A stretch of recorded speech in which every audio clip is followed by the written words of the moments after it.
ఏమంటారు, ప్రపంచంలో ఎన్ని వింతలు ఉన్నాయంట చెప్పండి. విన్నారా ఎప్పుడన్నా మీరు? అందులో ఒక వింత చెప్తారు, ఏదన్నా ఒక వింత చెప్పలేరా? ఏం లేవా? 7 అన్నారు. తాజ్మహల్ ఒక వింత అండి, అనగాదా?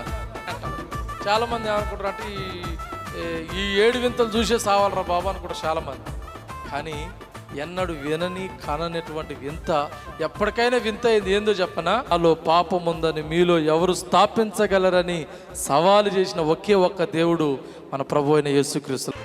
పాపాలు క్షమించినాక ఇక మీదట పాపము చెయ్యకు అని హెచ్చరించింది కూడా యేసుక్రీస్తు ప్రభుల వారే. చెప్పనా, మనిషి పాపాల కోసము తన రక్తాన్ని గార్చి రక్షణ సిద్ధపరిచింది కూడా యేసుక్రీస్తు ప్రభుల వారే. మించిన వింత ఏది లేదండి. చదవండి ఒకసారి, టకటక చెప్తా.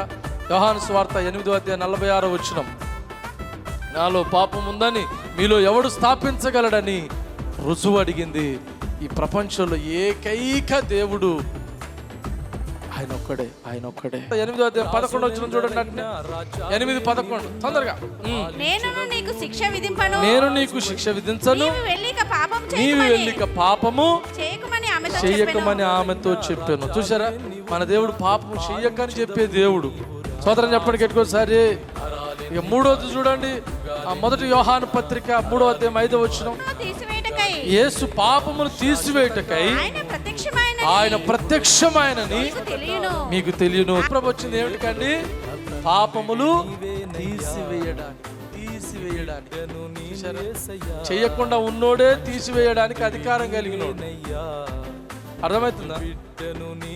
తప్పు లేనోడే తప్పు చేసిన వారికి తీర్పు తీర్చేవాడు. తప్పు చేసిన ఎవడు కూడా తీర్పు తీర్చడానికి అసలు యేసుప్రభు ఎందుకు వచ్చింది? యోహాను సువార్త 16:8 ఆయన వచ్చి పాపమును గూర్చి, నీతిని గూర్చి, తీర్పును గురించి లోకమును ఒప్పింపజేయుటకు ఎన్నడూ ఉండదు. దీపకాంతి. ఈరోజు ఈ పాపాల గురించి పశ్చాత్తాపపడే బోధలు లేవు. దేవుడైన ప్రభువే వారి మీద ప్రకాశం. నీతి గురించి బోధించే బోధలు లేవు, తీర్పు గురించి బోధించే బోధలు లేవు. ఆశీర్వాదాలు అంటే గేటు దింపుకొని మరి పక్షవాత రోగి బాగైనాక ఏమనండి, రే బాగైనా ఇంకా పోరా పరలోకం డైరెక్ట్ అన్నాడా? అనలే. నీ పాపములు క్షమించబడ్డాయి. స్వస్థతే కాదు, లాజరు చనిపోయి ఆడిపోయాడు, కురుపతో చనిపోయి అబ్రహాము రూపున ఆరిండంట పరలోకానికి పోయి. ఇప్పుడంటే ఆశీర్వాదం వల్ల ఇల్లు కడితే పరలోకం, లేకపోతే స్వస్థత అయితే పరలోకం, లేకపోతే గొప్పగా సంపాదిస్తే పరలోకం అనుకుంటా. కాదు పిల్లరా, నీ పాపం నుంచి నువ్వు విడిపించబడాలి, నువ్వు నీతిగా జీవించాలి, తీర్పు ఉన్నదని నీ మనసులో ఎప్పుడు గుర్తుపెట్టుకోవాలి, దేవునికి ఇష్టలుగా బతకాలి. ఆమేన్. ఇదే మా బోధ, మా సువార్త. ఎప్పటికీ ఇది మారదు. ఆమేన్.